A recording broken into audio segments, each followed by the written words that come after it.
दिसंबर 22 में honourable supreme court of India ने बिल्कुल क्लियर जजमेंट दिया था कि इंडिया में किसी भी क्लिनिकल कोर्स में किसी भी सीट पे कोई इंस्टीट्यूशन लेवल, कोई डायरेक्ट एडमिशन, कोई स्ट्रे वैकेंसी आप ऑफलाइन नहीं कर सकते।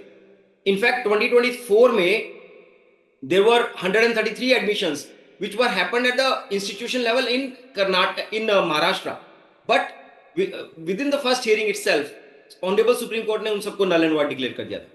तो आज के दिन में, as you have very rightly said, no admission is at institution level or direct admission or offline admission. There is no such thing anymore now. All admissions play of brown वाले जो हैं ये ऑल इंडिया काउंसलिंग का है और yellow वाला state counselling का है। तो राउंड वन की जो काउंसलिंग है that is starting on 21 July. यहाँ पे 21 जुलाई दिखाई दे रहा है और it is finishing. Last date of joining is 3 October. All India counselling last date of joining is 3 October. मैं आप लोग को सारे बच्चों को ये भी बताना चाहता हूँ, डॉक्टर आर्यन राज के साथ और राकेश सर के साथ हम लोगों ने एक वीडियो किया था जिसमें हम लोगों ने आपको ये बताया था that you should pull out a PDF NEET navigator पे जाके। MBBS light house Rakesh sir का एक प्रोडक्ट है जिसके थ्रू आपको ये आइडिया लग जाएगा कि आपकी रैंक पे what are the top colleges you can target. तो इस वाली चीज़ के ऊपर हम लोगों ने डिटेल में एक्सप्लेन किया था। I personally think it is very very important that you do it. 1200 रुपये का आपका खर्चा होता है but that report is going to be very useful. what is the rank that you want? 16959, 16959। So you enter the rank, and when you press in the next, it asks you to confirm your details, and then this is where you see on the left there are possibility of 246 government colleges, 236 private medical colleges, and 55 deemed medical colleges. ये जो student है, so what we are largely saying, मैंने एक video बनाया था आर्यन जिसके अंदर जिसमें बताया था कि cut off is going to be around 528 marks यदि हम मार्क और रैंक का इंटरप्ले देखें। और वो 528 इस तरह से आता है कि 528 के आसपास 25,000 रैंक आ रही थी। पिछले बार 652 मार्क्स पे 25,000 रैंक थी। तो we were chasing the rank कि 25,000 रैंक किस वाले स्कोर पे आ रही है। तो जब मुझे इस बच्चे ने पूछा कि मेरी 17,000 रैंक आ रही है, I was very very confident कि उसे कॉलेज मिल जाएगा क्योंकि 17,000 इज बेटर देन 25,000 रैंक। पर 17,000 पे exactly what are the top 50 colleges that he can get, that answer no one can give right now. That is something which becomes available by spending this amount. This is inclusive inclusive of of GST. GST 1179 है। मुझे personally Aryan आपके channel से मैं ये बोलना चाहूंगा and we will post this video on our channel also. मेरे हिसाब से एक स्टूडेंट के पास सारे डॉक्यूमेंट्स होने चाहिए। उसे टाइमली वो डॉक्यूमेंट जब भी काउंसलिंग होगी ऑल इंडिया कोटा की स्टेट की भर देनी चाहिए। और उसके पास ये वाला जो पीडीएफ अब Rakesh sir MBBS light house से जनरेट करेंगे उसके पास वो पीडीएफ भी होना चाहिए। This process is very very important in my mind. What Rakesh sir is providing उसके लिए 1179 is not a very big amount. They want a firm recommendation at least from me. Aryan आपसे people believe you a lot, they will expect a firm recommendation from you. मेरा firm recommendation, आप जो भी उसका reason समझ लें, पर मेरा रीजन मेरे दिमाग में क्लियर है। The world has limited credible people. I find Rakesh Jain sir one of those credible people.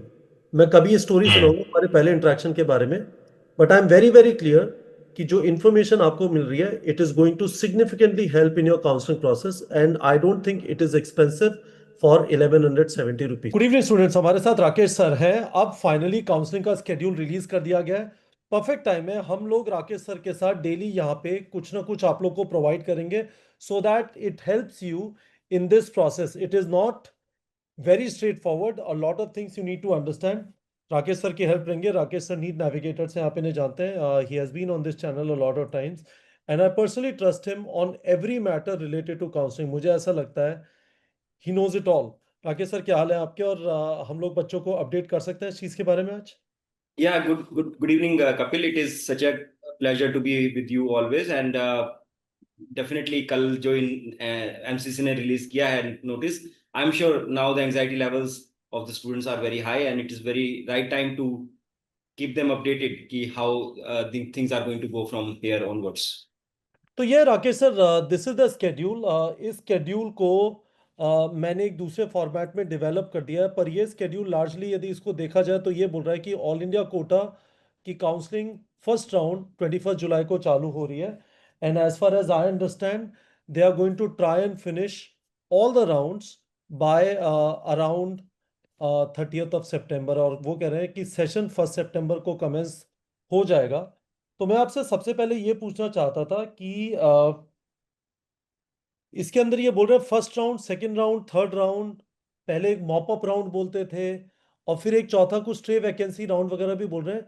ये जो नंबर ऑफ राउंड्स है चार, ऑल इंडिया और स्टेट के, हर एक स्टेट में इन्हीं डेट्स के हिसाब से चलेगा, और क्या इन चार की जगह 6 राउंड भी होते हैं? What is happened in the past?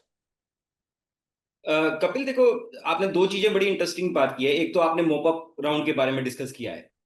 Mop up round 2023 से पहले तक एक रेलेवेंस में रहता था, क्योंकि third round was the round where the horizontal reservations used to collapse into the vertical reservations.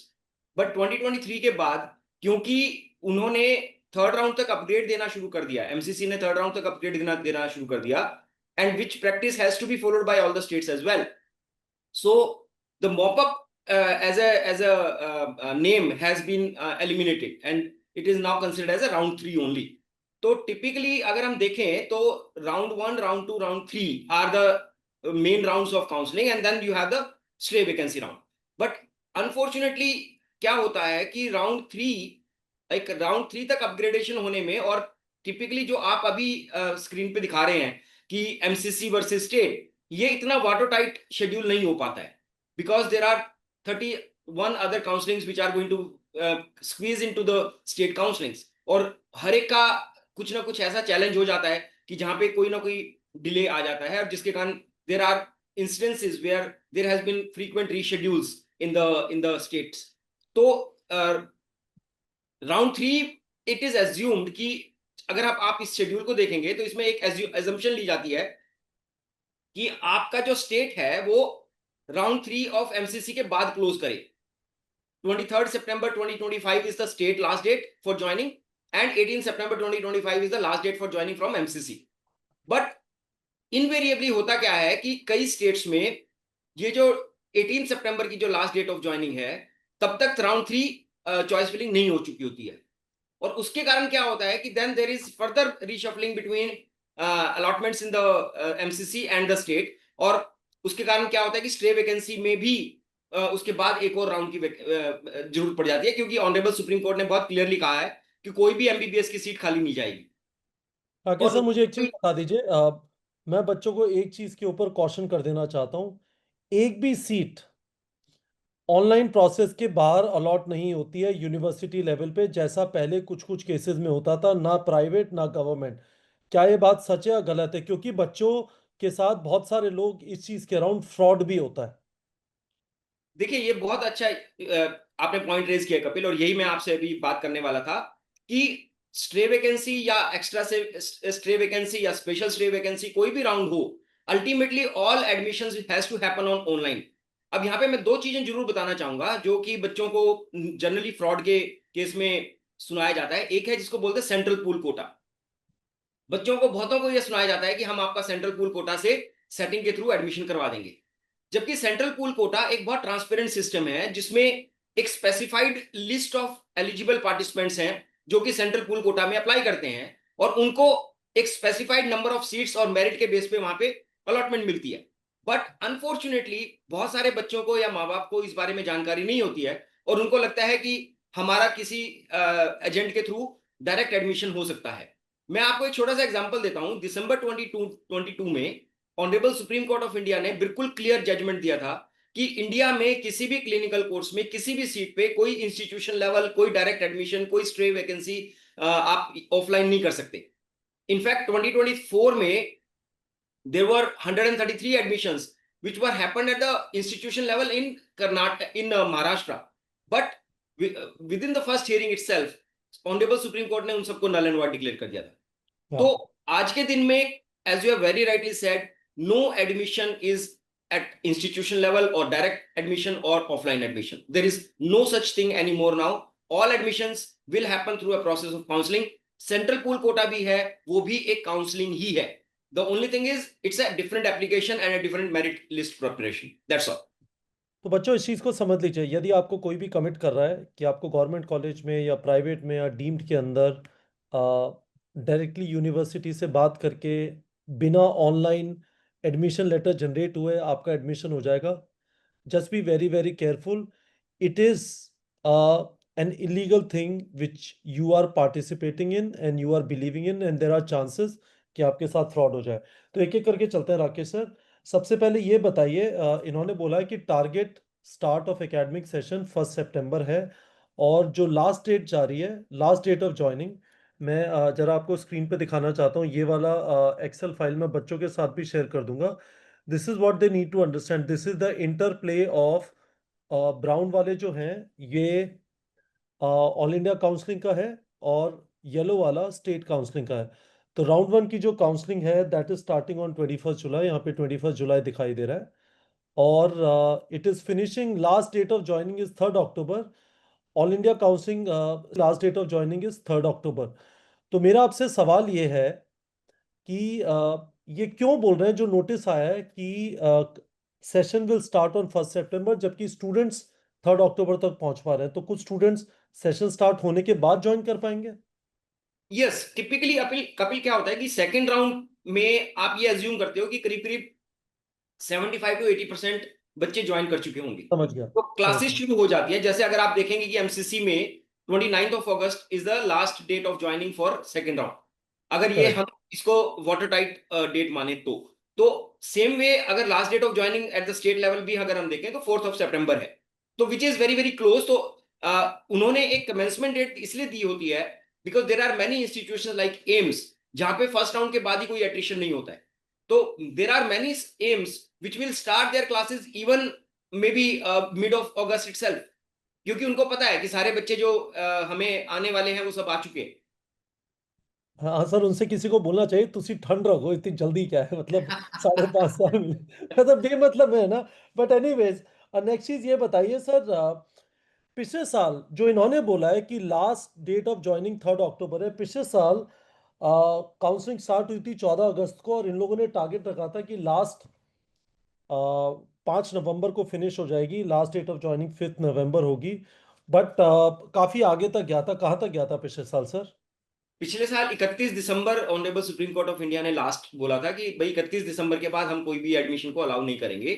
तो अगर हम नॉर्थ की बात करें तो last state that happened was on 15 December in UP. And अगर हम ऑल इंडिया की बात करें, मतलब ऑल स्टेट्स की बात करें, तो last was West Bengal which was on 28. और उसका एक रीजन है कपिल. उसमें जो रीजन है वो है एनएमसी की इनएफिशिएंसीज. पिछले साल 26 जुलाई को उन्होंने मतलब उन्होंने ऑनरेबल सुप्रीम कोर्ट में एफिडेविट दिया था कि हम 26 जुलाई तक सीट मैट्रिक्स फाइनल कर देंगे for 2024-2025. But the permissions for the colleges was granted even in the month of November. अब आप सोचिए कि अगर 15 नवंबर को भी आप 6 नवंबर को भी 15 नवंबर को भी आप कॉलेजेस को परमिशन देंगे तो नेचुरल बात है कि उसका एडमिशन प्रोसेस तो डिले होगा ही होगा. तो इसके हाँ, कारण तो 15 नवंबर को देने का मतलब यह है कि कुछ सीट्स 15 नवंबर के बाद भी काउंसलिंग प्रोसेस में ऐड हुई. देखिए, ऑल इंडिया कोटा जनरली ऐसा नहीं करता है. ऑल इंडिया में एमसीसी डिक्लेयर कर देता है कि भाई अगर आपका लेट परमिशन है तो वो कंपनसेट कर देते हैं कि अगले साल में उनकी डबल सीट्स ले लेंगे वो एमसीसी. बट स्टेट के लेवल पे तो उनको फिल करना ही होता है. तो जैसे फॉर एग्जांपल बहुत सारे प्राइवेट कॉलेजेस को नवंबर दिसंबर में परमिशंस मिली सीट बढ़ाने की या नए कॉलेजेस को. तो अब उसके कारण होता क्या है कि काउंसलिंग इनवेरिएबली डिले हो जाती है, और उसी कारण वो it becomes like a stretch and the last date of admissions goes up to even December last year. तो राकेश सर, मैं बच्चों को एक चीज़ बता देना चाहता हूँ. हम सेपरेट वीडियोस बनाएंगे इस चीज़ के बारे में भी कि क्या क्या डॉक्यूमेंट्स आपको अब रेडी कर लेने चाहिए. मैं आप लोग को सारे बच्चों को ये भी बताना चाहता हूँ, डॉक्टर आर्यन राज के साथ और राकेश सर के साथ हम लोगों ने एक वीडियो किया था जिसमें हम लोगों ने आपको ये बताया था that you should pull out a PDF NEET navigator पे जाके. MBBS light house Rakesh sir का एक प्रोडक्ट है जिसके थ्रू आपको ये आइडिया लग जाएगा कि आपकी रैंक पे what are the top colleges you can target. तो इस वाली चीज़ के ऊपर हम लोगों ने डिटेल में एक्सप्लेन किया था. I personally think it is very very important that you do it. 1200 रुपये का आपका खर्चा होता है, but that report is going to be very useful. Rakesh sir, एक चीज़ बताइए, ये जो it it almost seems like कि ये जो काउंसलिंग प्रोसेस है, इसका पर्पस ये है कि बच्चा जो बेस्ट कॉलेज उसे ऑल इंडिया कोटा या स्टेट कोटा से मिल रहा है उसको ज्वाइन कर पाए। They are not doing it parallel. अब इसमें मैं आपसे एक चैलेंज पूछना चाहता हूँ। यदि मेरा राउंड वन में मुझे कॉलेज अलॉट हुआ, मैं यूपी का डोमिसाइल हूँ, मुझे वेस्ट बंगाल में कॉलेज अलॉट हुआ, और मैंने जाके वहाँ पे डॉक्यूमेंट सबमिट कर दिया, क्योंकि एक बार बच्चों को बता देते हैं प्रोसेस क्या है, और बच्चों को ये स्क्रीन पे भी दिखाई देगा। पहली चीज़ है अनाउंसमेंट ऑफ डेट्स, वो हो गया है। अब इसके बाद रजिस्ट्रेशन होगा, राइट? यस। रजिस्ट्रेशन होने के बाद पेमेंट ऑफ फीस होगी। उसके बाद बच्चे चॉइस फिल कर सकते हैं, एक पर्टिकुलर टाइम पे उन्हें चॉइसेस लॉक करनी पड़ेगी, और फिर चॉइस लॉक होने के बाद काउंसलिंग विंडो खत्म हो जाती है। उसके बाद दे पब्लिश आपको कौन से कॉलेजेस अलॉट हुए हैं, फिर आप फिजिकली कॉलेजेस में रिपोर्ट करते हैं। अब मैंने कुछ मिस किया सर? देखिए, यहाँ पे जो आपने लॉक वाली बात की है वो बड़ी मतलब डिफरेंट हो सकती है। जैसे फॉर एग्जांपल एमसीसी में ऑटोमेटिक लॉकिंग मान ली जाती है कि अगर आपका लास्ट डेट जो है, लास्ट टाइम जो चॉइस फिलिंग का होता है, तो उसके बाद they will not allow you to modify your choices, तो automatically they are considered lock. However, कुछ स्टेट्स लॉक मैनुअल लॉकिंग को कंपलसरी मानते हैं, जैसे फॉर एग्जांपल यूपी। वो आपको कहेंगे कि you have to lock the choices, अगर आपने लॉक नहीं किया है तो आपका choice filling null and void मान लिया जाएगा, और उसके कारण आपने चाहे अपनी चॉइसेस सारी डाली भी हों, but you will not be considered eligible for to participate in that particular round. तो परफेक्ट। तो अब एक बार वापस, तो हम लोग बोल रहे हैं अनाउंसमेंट हो गया काउंसलिंग प्रोसेस का, अनाउंसमेंट के बाद रजिस्ट्रेशन होगा, आपको फीस भरनी होगी, फिर आप चॉइस फिलिंग कर सकते हैं। चॉइस लॉकिंग एमसीसी मानता है कि आपने जो चॉइस फिल कर लिया उसको मान लेगा। After the date they assume it to be locked. कुछ स्टेट्स में आपको कोई बटन या कहीं पे प्रेस करके उसको लॉक करना पड़ेगा, और उसके बाद फिर आपको रिजल्ट अनाउंस हो जाता है। आपको जो भी कॉलेज मिलेगा वहां पे जाके आपको रिपोर्ट करना है। अब सर, जब भी मुझे कोई कॉलेज अलॉट हो गया तो मेरे पास तीन ऑप्शन है। मेरे पास एक्चुअली दो ऑप्शन है, मैं जाऊं या ना जाऊं। यदि मैं नहीं जाऊंगा तो वो सीट मुझे अलॉट नहीं हुई, वो नेक्स्ट राउंड में वो सीट वापस आ जाएगी। यदि मैं गया तो मेरे पास दो ऑप्शन है, मैं उसे फ्रीज कर सकता हूँ, या फिर मैं उसे फ्रीज करके अपग्रेड के लिए अप्लाई कर सकता हूँ, या और कुछ भी होता है सर? नहीं, these are the three options that are there, either you take a free exit in the first round, और ये जो फ्री एग्जिट है ये सिर्फ फर्स्ट राउंड में ही होती है, बट कुछ स्टेट्स में आपका ये एक्चुअली फ्री नहीं माना जाता है। Why? Because you are allowed registration only once. और अगर मान लीजिए आप उस स्टेट के कुछ ऐसे रूल्स हैं कि आपको कंपल्सरी ले लेना ही है, जैसे फॉर एग्जांपल छत्तीसगढ़, आपको वहां पे राउंड वन में अगर कोई गवर्नमेंट अलॉट होता है तो आपको वहां पे जाना ही है। अगर आप नहीं जाते हैं तो they will consider you out of the counselling. तो अरे वाह। तो आपको इस चीज का ध्यान रखना है कि काउंसलिंग नोटिफिकेशंस को बहुत ध्यान से पढ़ना है। हो सकता है अब की बार छत्तीसगढ़ अपने रूल्स चेंज कर दे, मुझे नहीं मालूम है, क्योंकि अब वो तो नोटिफिकेशन आएगा तब मालूम लगेगा, because there are very frequent changes in the counselling rules and regulations as well. पिछले 4 साल में काउंसलिंग एनवायरनमेंट बहुत डायनामिक रहा है कपिल। जैसे फॉर एग्जांपल अगर मैं आपको एक थोड़ा सा हिस्टोरिकल बैकग्राउंड दूं, तो 2020 से पहले एम्स का और आईएनआईज का अलग एक एंट्रेंस प्रोसेस होता था, बट 2020 में उसको इंटीग्रेट कर दिया गया नीट के साथ। फिर 2021 से पहले सेकेंड राउंड के बाद जो ऑल इंडिया कोटा की गवर्नमेंट कॉलेजेस की सीट रहती थी वो वापस स्टेट में चली आती थी, और जो डीम्ड की जो स्टे वैकेंसी होती थी वो डीम्ड के कॉलेज के लेवल पे होती थी। बट दिसंबर 2022 में ऑनरेबल सुप्रीम कोर्ट ने दोनों ही चीजों को खत्म कर दिया। उन्होंने कहा कि सारा ऑल इंडिया कोटा सिर्फ एमसीसी ही फिल करेगा, और डीम्ड की जो सीट्स ऑफलाइन होती थी वो भी अब ऑनलाइन ही होंगी। तो 2022 दिसंबर के बाद effectively there was no provision for any offline admission whatsoever in any college in India. और 2023 में first time MCC allowed the upgrade till third round. तो ये जो फ्रीक्वेंट। ठीक है। तो अब मुझे एक चीज बता दीजिए सर, राउंड वन के बाद और राउंड टू के बाद अपग्रेड का ऑप्शन है, उसके बाद आपको जो भी कॉलेज मिला वो आपको चूज करना पड़ेगा, करेक्ट? उसकी पेनल्टी लगेगी। अगर आप राउंड 2 में मान लीजिए कॉलेज को छोड़ते हैं, राउंड 2 में अलॉटमेंट के बाद कॉलेज को छोड़ते हैं, तो आपकी सिक्योरिटी फॉरफिट हो जाएगी। नहीं, राउंड 2 के बाद कॉलेज को छोड़ने का मतलब है कि राउंड 2 के बाद मेरे पास एक ऑप्शन है, मैंने कॉलेज रखा, या दूसरा ऑप्शन है मैंने अपग्रेड के लिए अप्लाई किया। अपग्रेड के लिए अप्लाई करने के बाद यदि मुझे कॉलेज जो मैंने अपग्रेड के लिए किया था वो नहीं मिला, जो मेरे पास था वही रहा, तो मुझे उसे चूज करना जरूरी है? यस, अदर क्योंकि आप थर्ड राउंड में रिजाइन नहीं कर सकते उस कॉलेज से। और दूसरी बात, जो आप सेकंड राउंड में अगर मान लीजिए ज्वाइन नहीं करते हैं अलॉटमेंट के बाद, मान लीजिए आपने फर्स्ट राउंड में अपग्रेड दिया और सेकंड राउंड में आपको एक कॉलेज अपग्रेड मिला, बट अगर आपने वो अपग्रेड ज्वाइन नहीं किया तो आपका सिक्योरिटी फॉरफिट हो जाएगा। और एमसीसी के केस में आप थर्ड राउंड के लिए एलिजिबल रहेंगे with the re registration, but many states they may not consider you for the rounds of counselling as well. वो क्रिटिकल इसलिए हो जाता है कि वहां से एग्जिट नहीं है। अगर आप एग्जिट लेंगे तो कुछ ना कुछ आपको पेनल्टी लगेगी। ठीक है, तो सिक्योरिटी फीस और रजिस्ट्रेशन फीस के बारे में बच्चों को बता देते हैं। जनरल कैटेगरी के केस में पिछले साल 11,000 फीस थी, राइट? हाँ जी, फॉर गवर्नमेंट। और यहाँ पे ये भी एक इंपॉर्टेंट पॉइंट है कपिल, कि आपको अगर मान लीजिए बाद में आपका मन बनता है कि मैं डीम्ड में जाना चाहता हूं, तो आपको अपना रजिस्ट्रेशन रीसेट करना पड़ता है। तो वो रीसेट की फैसिलिटी भी आपको सिर्फ एक बार मिलती है। तो you have to be very cautious कि अगर आप मान लीजिए डीम्ड की ऑप्शंस भी प्लान करना चाहते हैं, तो इट इज एडवाइजेबल कि आप पहले ही राउंड में अपना रजिस्ट्रेशन फॉर डीम्ड करिए। उसमें आपको 2,05,000 रुपए की पेमेंट करनी पड़ती है। 5,000 रुपए आपका रजिस्ट्रेशन अमाउंट जाता है और 2 लाख रुपए की आपकी सिक्योरिटी जाती है।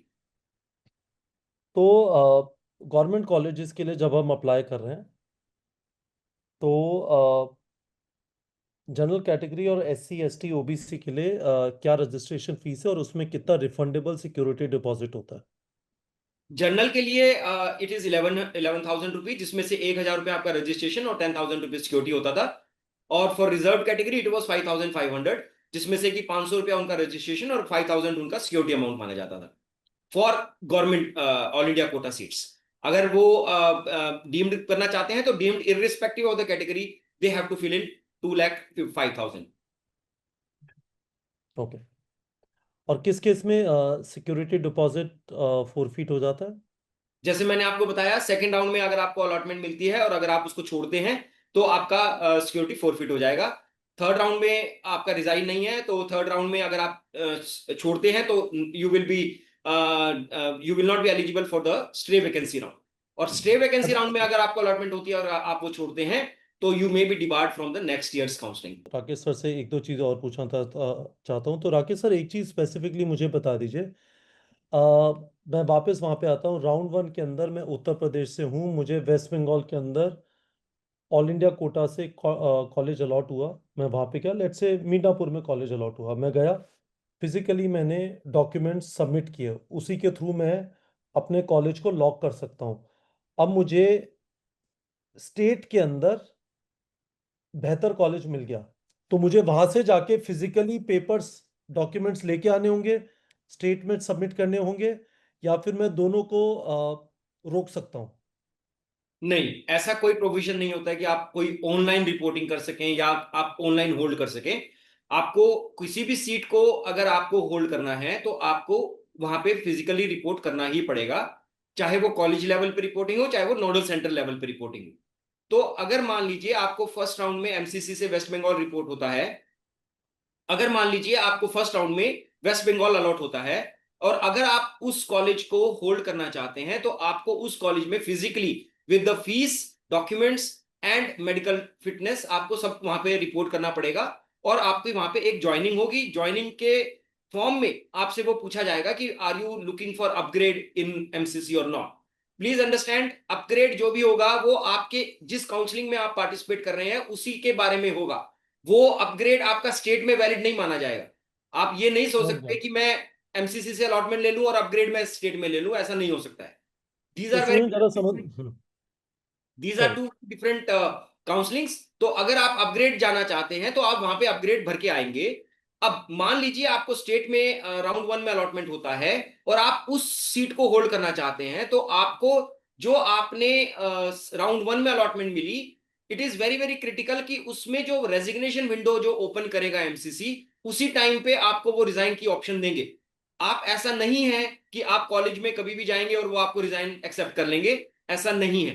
क्योंकि वो जो भी रेजिग्नेशन होगा वो भी सिर्फ ऑनलाइन ही हो सकता है, there is no offline resignation letter. तो वो कॉलेज वाले को जब एमसीसी का पोर्टल खुलेगा रेजिग्नेशन का, तभी उसको वहां पे वो एंट्री कर सकता है, और तभी आपको वो डॉक्यूमेंट वापस मिलेंगे और फीस आपकी वापस मिलेगी। तो ये एक क्रिटिकल बन जाता है कि क्या आपका रेजिग्नेशन विंडो उतना फ्लेक्सिबल है कि जिसमें आप वहां से अपने डॉक्यूमेंट्स और फीस लेके वापस स्टेट में आके ज्वाइन कर सके। ओके। तो अब यदि हम इस वाली पिक्चर को देखें, तो मैं आपको जनरली स्टूडेंट्स इस चीज़ का ज़रा बताने की कोशिश कर रहा हूँ कि एमसीसी यानी ऑल इंडिया कोटा की जो काउंसलिंग है और स्टेट की काउंसलिंग है, उसका इंटरप्ले किस तरह से चल रहा है। राउंड वन का रिजल्ट ऑल इंडिया कोटा से 30 जुलाई को पता चल जाएगा। राउंड वन का रिजल्ट स्टेट कोटा से, यदि हम इसके हिसाब से चलें, मान लें कि सारे स्टेट्स इसके हिसाब से चल रहे हैं, तो वो 6 अगस्त को पता चलेगा। ठीक है। नहीं, छः 6 अगस्त अगस्त को नहीं कपिल, 6 अगस्त को नहीं पता लगेगा, 6 अगस्त तक पता लगेगा। क्योंकि all the counselling will not go the same day. समझ गया, 6 अगस्त तक पता लगेगा। हो सकता है कुछ महानुभाव 6 के बाद भी करें, तो बच्चों के यस। साथ इंसाफी होगी, क्योंकि यस। वहां पर last date of joining 6 August yes. है ना। तो बच्चों इस चीज का ध्यान रखना है। तो जो एक आइडियल स्केड्यूल जो इस समय पे एमसीसी ने प्रोवाइड किया है, it is not necessary that state भी अपने आप को उसी मार्चिंग ट्यून पे मूव कर पाएंगे, है ना। This is where you might face challenges. आप एक बार में, आपके पास दो कॉलेजेस नहीं हो सकते, क्योंकि आपको फिजिकल डॉक्यूमेंट लेके रिपोर्ट करना है। और मैं इसीलिए आपको वापस इस बात पे रिमाइंड कर देना चाहता हूँ, प्लीज। मैं उस वाले वीडियो का पार्ट चला रहा हूँ थोड़ा सा, जिसमें हम लोगों ने एक्सप्लेन किया था कि कैसे आप एमबीबीएस लाइट हाउस पे जाके रिपोर्ट पुल कर सकते हैं कि आपको कौन से कॉलेज मिल सकते हैं आपकी रैंक पे। It is very very important to know that, क्योंकि आपको बेस्ट कॉलेज एमसीसी से मिलेगा या स्टेट से मिलेगा, ऑल ऑफ दैट इंफॉर्मेशन आपको कुछ आइडिया होना चाहिए। अदरवाइज जब ये एक दूसरा मूव करना चालू करेगा, डॉक्यूमेंट लेके, ट्रेन लेके, फ्लाइट लेके, वहां भागूं, वहां से लेके वापस आऊं, ये सारी जद्दोजहद, अब 1 डेढ़ महीने बहुत क्विक डिसीजन मेकिंग की जरूरत पड़ती होगी राकेश सर इसके अंदर। कपिल, क्विक डिसीजन के साथ साथ बहुत क्रिटिकल चीज होती है। जैसे बहुत बच्चों को लगता है कि काउंसलर का मतलब सिर्फ फॉर्म भरना होता है, या एक मान लीजिए एक डिसेंडिंग ऑर्डर ऑफ रैंक पे लगा के आपको चॉइस लिस्ट देना होता है। ऐसा नहीं होता है। इनफैक्ट चॉइस लिस्ट की जो बात करते हैं, बच्चों को लगता है कि counselling means only choice list. Counselling doesn't mean only choice list. You have to have an admission strategy. आपको पता होना चाहिए कि आपको कौन से राउंड में, कौन सी काउंसलिंग में, कौन सा कॉलेज टारगेट करना है। और उसके हिसाब से आप 3 प्लान लेके चलेंगे, plan A, plan B, plan C. और उसके हिसाब से आप कॉलेज चॉइस लिस्ट बनाएंगे। हो सकता है in in for example in my case, many times I just ask student to fill 1 or 2 choices. That's more than sufficient. मुझे पता है कि मेरे को किस कॉलेज में टारगेट करना है उस बच्चे को, तो मैं उसी कॉलेज को लेके चलता हूं। And that is what the perfection of the NEET navigator is, कि मुझे पता है कि अगर एक भी सीट मेरे बच्चे के रैंक के लेवल पे बचती है, तो वो मेरे बच्चे को मिलती है। So that is what we are talking about, कि it is not about just filling up the registration form and filling up all the colleges into a force ranking manner. तो स्टूडेंट्स, हम लोगों ने मल्टीपल क्वेश्चंस आंसर किए इस वाले video में। All India और स्टेट का इंटरप्ले के बारे में आपको बताया। 4 राउंड्स हैं राकेश सर, पिछले बार 4 की जगह 6 राउंड्स हुए थे, you were telling me yes. MCC पे, यस। है ना। और उन एडिशनल राउंड्स की जरूरत इसलिए पड़ती है कि कोई भी सीट जो रह जाती है उसके लिए एक और राउंड कराना पड़ेगा, क्योंकि सीट वेस्ट नहीं हो सकती है, और सीट को कॉलेज के लेवल पे अलॉट नहीं कर सकते। Seat has to be allotted online, and everyone has to be given an opportunity to do it. Absolutely. बहुत बढ़िया। और स्टेट्स के लेवल पे अलग अलग होगा, वो सारे डेटा को यहाँ पे भी डिस्कस करना would would be a royal waste of time. Thank you so much Rakesh sir. मैं आपको वापस बता देता हूँ students, I am very very clear about this. आपके जितने भी डॉक्यूमेंट्स हैं, डोमिसाइल रिलेटेड डॉक्यूमेंट्स हैं, 10th की मार्कशीट है, 12th की मार्कशीट है, कास्ट सर्टिफिकेट्स हैं, everything that you need to have, additionally you should have that report, वो पीडीएफ जो आपको बताता है कि आपकी रैंक पे, जो आप एमबीबीएस लाइट हाउस से पुल कर सकते हैं, जो आपकी रैंक पे आपको ये बताता है कि आप कौन से कॉलेजेस टारगेट कर सकते हैं। If you are going to try and make a decision between 300+ colleges, the chances कि आप ऊपर नीचे कुछ कर देंगे, या कहीं पे एमबीबीएस भरना था और डेंटल भर देंगे और खुशी खुशी सिस्टम आपको अलॉट कर देगा, और फिर आपकी सारी जो मेहनत है, it has happened to people in the past. So just be very very careful about it. उस कंसोलिडेटेड लिस्ट को नीट नेविगेटर के एमबीबीएस लाइट हाउस के अंदर जाके आप निकाल सकते हैं। उसका लिंक वीडियो के डिस्क्रिप्शन में, वो वीडियो जो मैंने डॉक्टर आर्यन और राकेश सर के साथ किया था वो भी वीडियो के डिस्क्रिप्शन में। Please make use of it. 21 जुलाई से काउंसलिंग चालू हो जाएगी, और first round all India Kota, और पीछे से स्टेट कोटा चालू हो जाएगा। जो मैंने आपको ब्राउन और येलो में समझाया उसका पीडीएफ हम नीट प्रेप के टेलीग्राम चैनल पर डाल देंगे। पिछले साल मैंने राकेश सर के साथ एक वीडियो किया था जिसमें राकेश सर ने एक्सप्लेन किया था कि सीट अलॉटमेंट का प्रोसेस कैसे वर्क होता है। उस वाले वीडियो का लिंक भी वीडियो के डिस्क्रिप्शन में। उस वाले वीडियो को हमने वापस टेलीग्राम चैनल पे डाल दिया है। We will try and keep you up to date to the extent possible in this whole counselling process. आपको बीच बीच में हम कुछ कुछ वीडियोस बना के देते रहेंगे।